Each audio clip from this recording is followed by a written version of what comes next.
E tu sabe assim, Rodrigo, por exemplo, voltando à questão da educação pelo exemplo e pensando assim no mundo ideal para mim, né? O mundo ideal para mim, mundo socialista, né? É um mundo onde o Estado dá todas as condições, não mais do que isso, mas dá todas as condições para que cada indivíduo consiga exercer o seu máximo potencial. Essa é a minha utopia, esse é o meu mundo ideal, é um mundo onde o Estado dá as condições para que todos possam exercer, né, o seu melhor.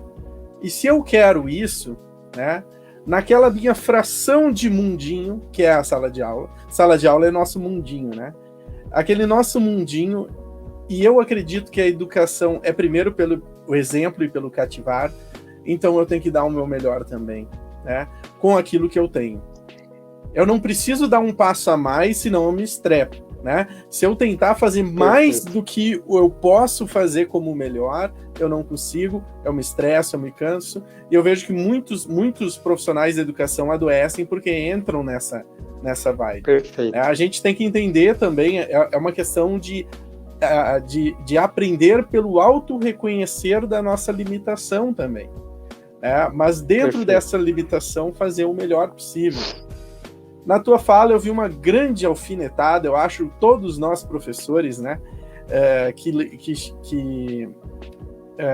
vimos um discurso do atual ministro da Educação, e assim, ó, nesse governo não vai melhorar o ministro da Educação, porque é um governo que é contra a educação.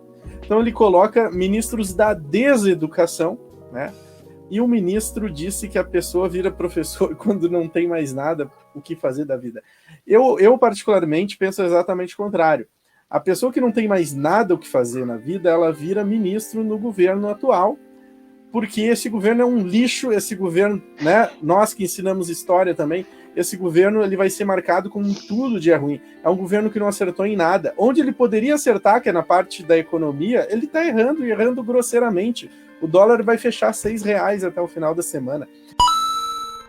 Este vídeo é uma homenagem póstuma ao amigo Rodrigo Pensador, que infelizmente nos deixou nesse último ano, e com quem eu tive a honra de gravar 2 lives que editei e estou postando na memória desse grande cara da filosofia nacional, que, embora numa vida curta, deixou a sua marca e o seu pensamento para todos nós. Então assiste até o final, deixa o like e o comentário, porque vale a pena. Aqui em Porto Alegre, que, por exemplo, tem plantação de arroz na capital, e a cidade do lado, Viamão, é uma das maiores produtoras de arroz, e aqui o arroz está R$25, R$26, saco de 5 quilos. Então esse governo errou em tudo. O cara virar ministro nesse governo, sim, é um atestado de incompetência. Né? É um atestado que não quer mais nada da vida. Nós, professores, sonhamos, idealizamos com isso. Eu vou contar aqui como é que foi a minha experiência de professor. No ensino médio, tá? 3º ano do ensino médio, eu já estava decidido em fazer filosofia, mas eu negava ser professor. Até porque na época não era obrigatório, né, o ensino da filosofia, então tu fazer a faculdade de filosofia não tinha relação nenhuma com tu ser professor.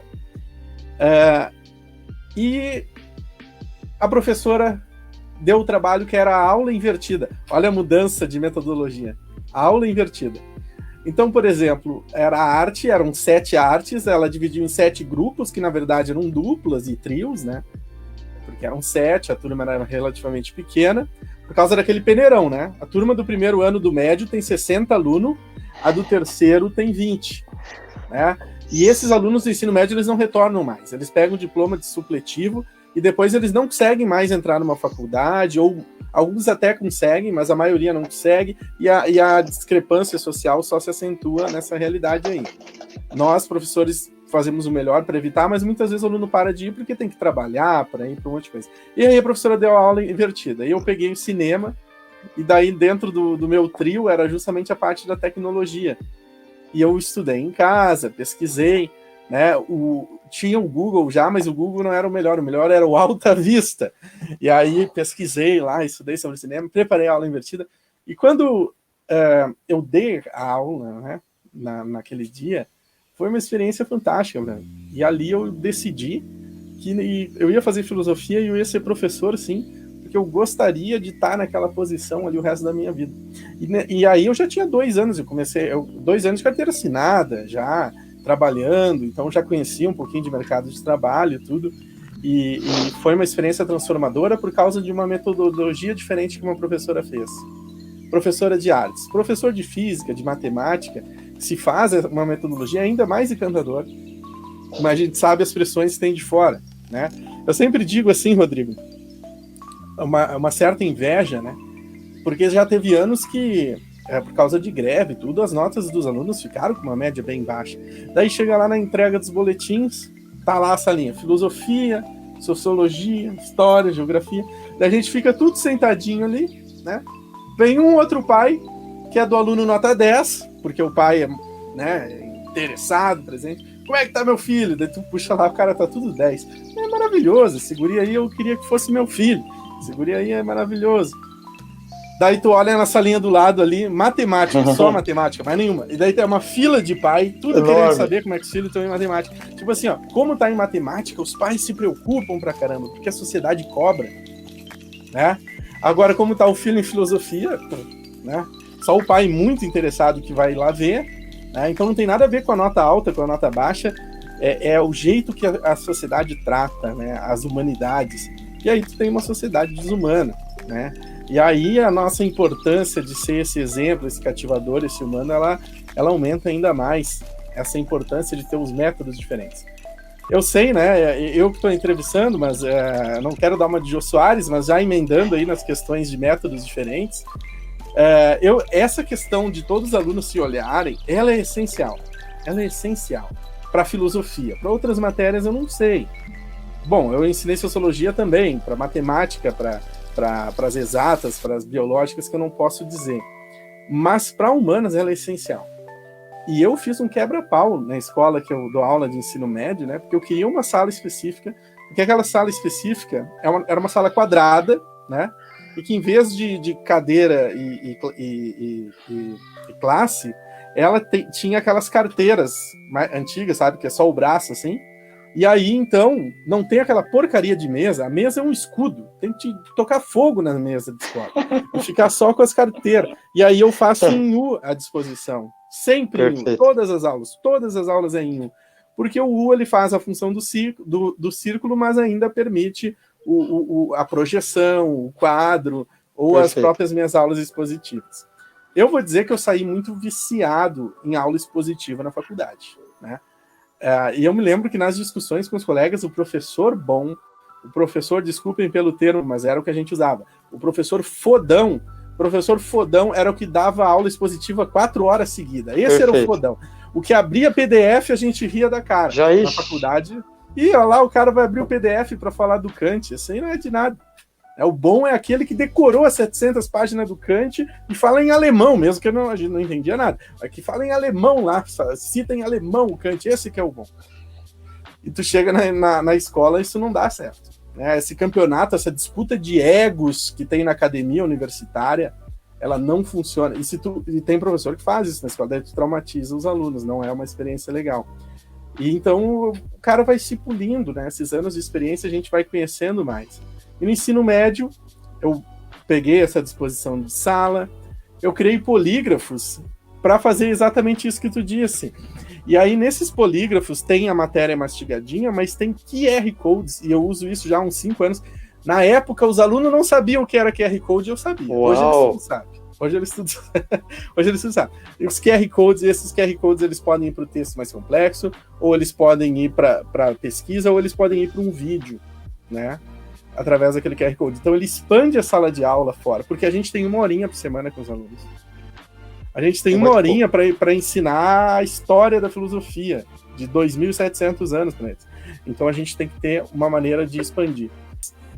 E agora, quando eu fui ensinar daí, depois que eu já estava, né, transformado, eu precisei me transformar para me tornar um educador melhor no ensino médio. Eu passei no concurso da rede municipal para ensinar no fundamental. Caramba, não deu nada certo. Primeiro, essa coisa do adolescente, o adolescente, no geral, gosta de se expor, gosta de se aparecer, né? Já tá naquela fase do namoro, já tem os grupinhos formados, né? Eles se vestem até igualzinho, tu olha os grupinhos, eles estão vestidos igualzinho, assim. Até toda essa questão de pandemia, eu penso como é que vai voltar se não tiver abraço, beijo, amasso, grupinho no recreio, sabe? É umas coisas assim que passam na minha cabeça. Porque o ensino médio é isso. Tu vai lá no ensino fundamental, não dá certo. O aluno do ensino fundamental, ele ainda não tem o domínio do próprio corpo que está em transformação, ele ainda não tem o domínio da própria mente, ele não está acostumado a expor as ideias, ele quer ficar escondidinho no cantinho. Ainda tem aqueles que são bem infantis, que querem brincar mesmo, né? O aluno do ensino médio, ele quer se aparecer, porque sempre tem alguém da turma ali que ele pegaria, né? Ou seria pegado, né? Na turma ali sempre tem. Agora, no ensino fundamental, tem uns que só querem brincar mesmo, porque são crianças, né? E aí nada mais funcionava. Nada mais funcionava, né? Daí fora a questão da alfabetização, porque aquela peneira que eu te falei, sabe? Sim, no fundamental chegam alguns alunos analfabetos lá nos anos finais. E aí, tu tem que dar uma atenção especial, porque por que ele é analfabeto? Geralmente é problema social ou alguma questão de uma inclusão que não foi bem feita pelo sistema. Não é culpa dele. E aí tu precisa se adaptar, tu precisa pedir o auxílio da professora de inclusão e tal, coisas que no ensino médio não existem. Então eu tive que me retransformar ali, e uma das experiências que deu certo é o campeonato de filosofia, que embora não existisse o termo, é a gamificação, né? E aí eu me baseei no Harry Potter, que eu sou fã, daí tem as casas ali, Grifinória, Sonserina, tem o chapéu seletor que seleciona eles, e aí eu digo, é um trabalho cooperativo e competitivo. Ele é cooperativo porque é em grupos, é nas casas, Sonserina, Grifinória, Lufa-Lufa, e não tem troca, né? Eles aprendem a trabalhar em grupo ali. Dentro dos grupos eles têm liberdade para quem é que vai escrever, para quem é que vai responder em voz alta, para quem é que vai pesquisar na internet. Eles têm a liberdade de escolher. Podem sobrecarregar. Já teve casos que sobrecarregaram já teve casos que fizeram a divisão certinha, já teve casos de ninguém vai ler, professor, porque o guri que lê não vem.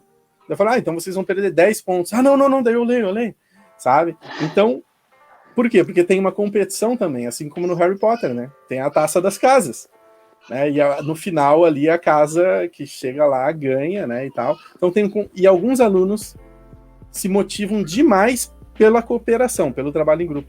E outros se motivam demais pela competição, né?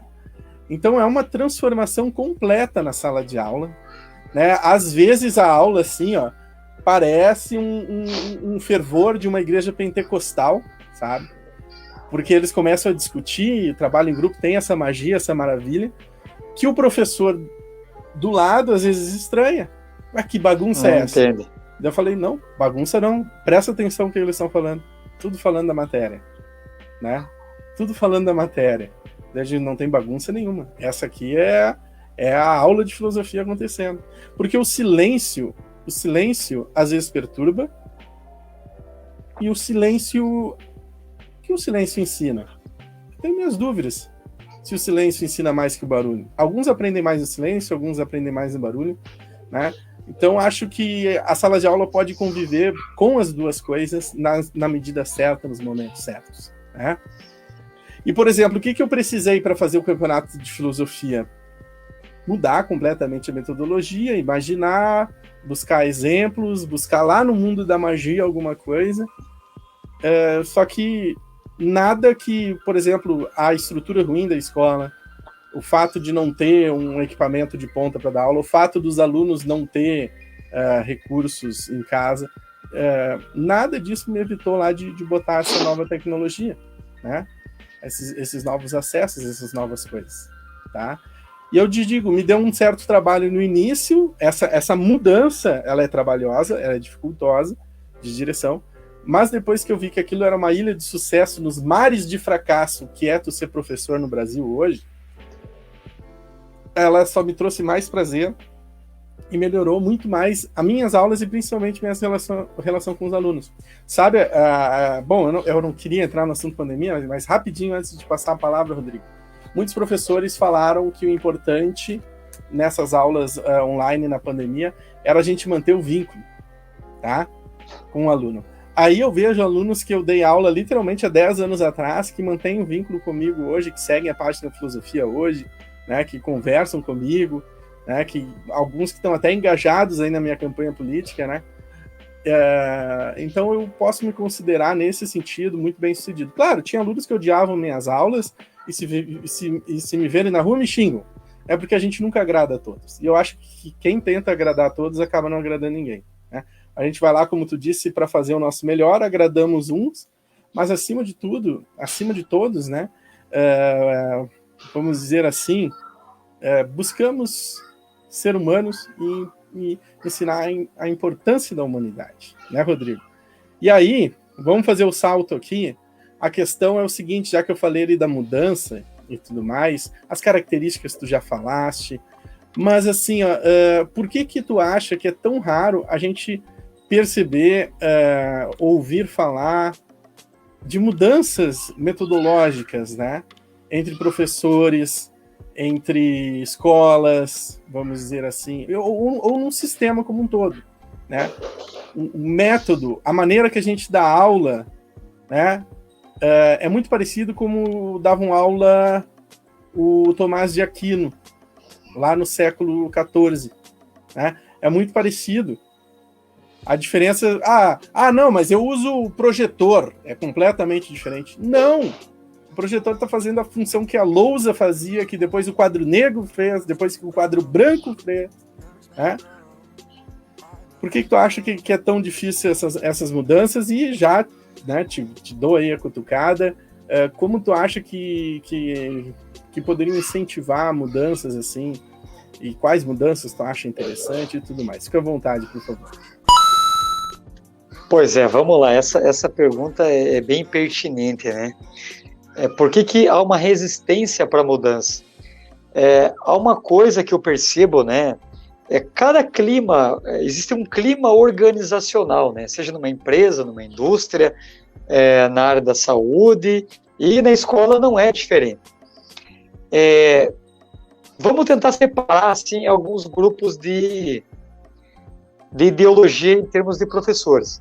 Existem aqueles que escolheram, de fato, a educação porque não tinha uma outra opção, ou seja, eu vou fazer isso porque é mais fácil, isso é uma realidade, ou seja, e aí preferem ir na onda do que todo mundo faz porque é mais cômodo. Existe uma outra linha mais radical, que apenas critica por criticar e usa o pretexto da crítica ao Estado, aos governantes, né, para eximir também a sua responsabilidade. Então, existem os tradicionalistas, que para eles tanto fez, tanto faz, o que importa é jogar conteúdo, beleza. Tem aqueles que acreditam que a educação poderia mudar, mas que transferem para o Estado. E tem uma pequena parte que ousa mudar. Eu vejo que o que predomina, Fábio, na educação é uma certa prepotência misturada com uma arrogância pedagógica. O que seria isso? Eu parto de um postulado de que eu, como detentor de um saber intelectual, porque eu sou formado, pedagogo não sabe mais do que eu. Eu sou autoridade na sala. Então, se o pedagogo quiser me dar uma orientação, eu não tenho humildade socrática para pelo menos ouvir. Eu não preciso concordar com a crítica do aluno, Fábio. Eu não preciso concordar com a tua crítica enquanto colega para mim. Ô, Rodrigo, que tal você fazer tal coisa? Eu tenho inúmeros defeitos, todos nós temos, mas uma qualidade e uma virtude que eu tenho é saber ouvir. Ô, Rodrigo, como que você pode provar isso para mim? Vamos lá. Quando eu disponho de alguma atividade, e a gente sabe que cada turma funciona de um jeito, né, Fábio?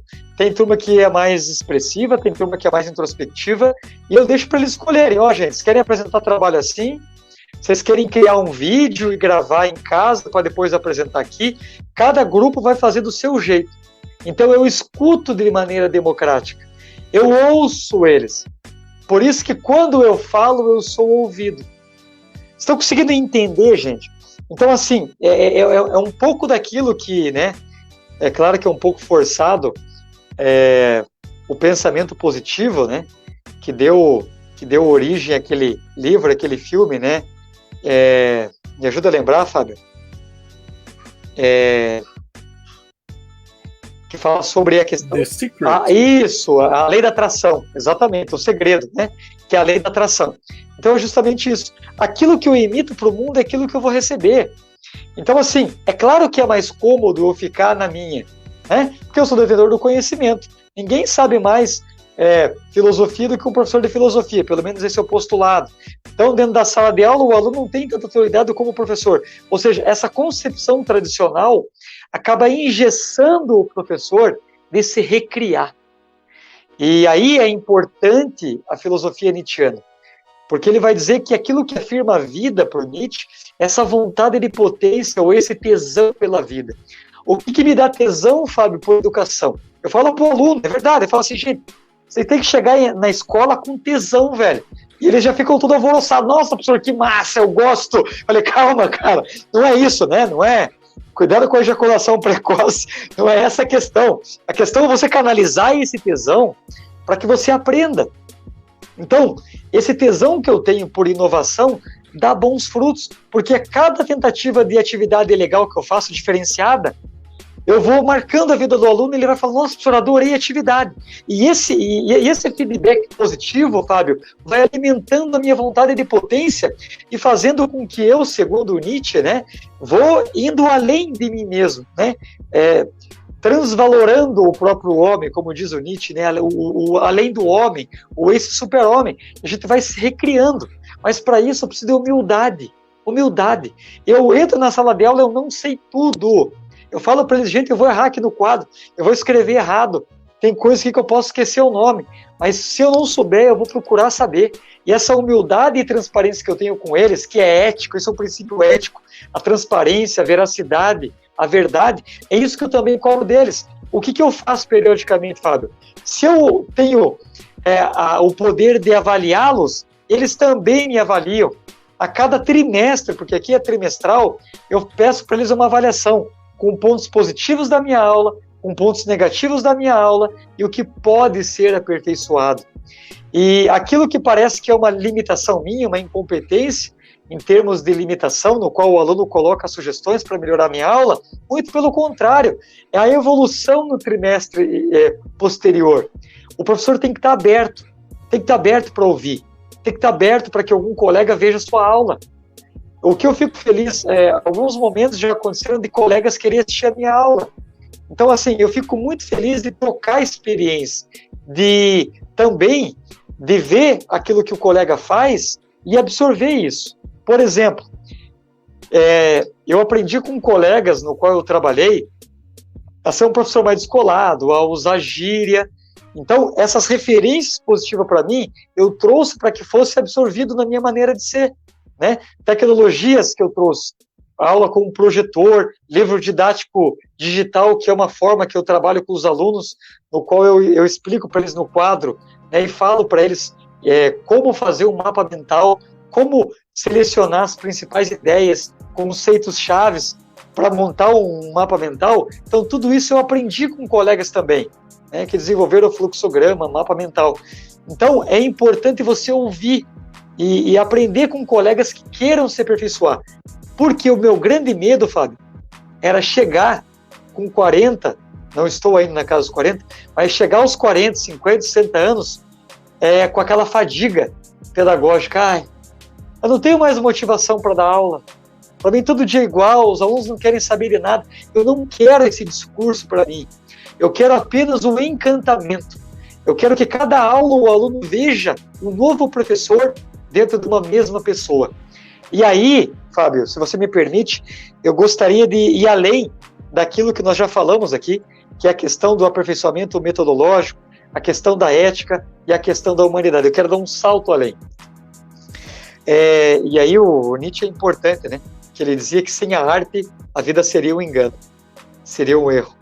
E a música, eu entro na sala com uma caixinha de som, eu não sou dançarino, eu danço, brinco, mas parece brincadeira, Fábio. Mas imagine você como aluno, você chega numa sala, o professor entra quieto, sai calado, às vezes não dá um oi, e chega um professor que dança. Pode ser a música que eu não gosto, que eu detesto, mas a música já vai despertar o lado sentimental dele. Às vezes ele brigou em casa com o pai está doente, ele está cuidando da avó. Mas quando ele vê uma música, Fábio, ele esquece do mundo e lembra de mim. É um canal aberto, um viés para filosofia. Nas minhas aulas eu deixo uma música ambiente, bem baixinho. Porque, querendo ou não, a música, ela molda o teu sentimento. E esse teu sentimento... Eu faço absolutamente o mesmo, cara. Eu faço absolutamente o mesmo. E aí, inclusive, uma das escolas tem equipamento para isso, né? A outra não, e aí eu botava no meu celular. Então até isso, né? De escola para escola muda. Tipo, eu dava um jeito, se a escola não tem equipamento, eu ponho aqui no meu celular. E esse ano eu ia testar uma experiência diferente. Porque o que eu fazia? Geralmente eu uso a minha playlist, né? E muito lo-fi, frequências ali que estimulam até o pensamento, são bem interessantes. Mas esse ano eu queria fazer uma experiência diferente, que era os alunos, cada turma montar uma playlist, né? E aí eles iam entender os gostos dos outros alunos, mas a pandemia veio e chutou minha bunda e não deu nada certo. Mas loucura saber que tem outro professor que faz isso aí também. Você acredita que eu faço isso? Como a minha caixinha ela permite Bluetooth, o aluno coloca, então eu seleciono, né? Não sendo música que tem uma apelação à banalização do sexo e coisas que não tem a ver, né, com o âmbito escolar, eu permito, sem sombra de dúvida, independente do estilo musical. Então, gente, colaborou, fez atividade, então vamos colocar que música vocês querem ouvir. Essa playlist do professor não está agradando, vamos colocar. Final da aula, aluno dançando comigo. Fábio, olha que maravilha. Às vezes tem aluno que tem vergonha de falar, mas ele gosta de dançar. Tem aluno que é rapper. O cara vai lá, ele pega meu microfone e manda um beatbox, e manda um rap. Então aí eu ganho o cara. Por quê? Porque eu estou abrindo um canal de comunicação com ele. Isto é extremamente pedagógico. Quando eu entro em sala, a primeira coisa que eu faço, claro, depois que eu danço, né? Eu abro a porta com a bundinha, né? Eu dou um toque assim, né? Com a nádega direita, a porta abre, eu já vou dançando de ré assim, né? E os alunos já vão entrando no clima. Aí depois eu passo uma frase do dia, a frase de algum filósofo. Então o aluno que está com um problema, Fábio, que você não consegue às vezes, se eu chegar lá, quem que está com depressão aqui? Ninguém vai levantar a mão. Mas uma frase que desperta nele uma reflexão, eu estou analisando a filosofia, eu estou reconhecendo ele como um ser humano e estou trazendo ele para nós. Vocês estão conseguindo entender? Eu estou preparando o terreno para a metodologia. Não é só chegar, ligar o projetor e vamos lá, uhul, vamos dançar, vamos fazer atividade em grupo. Não é. É igual uma plantação.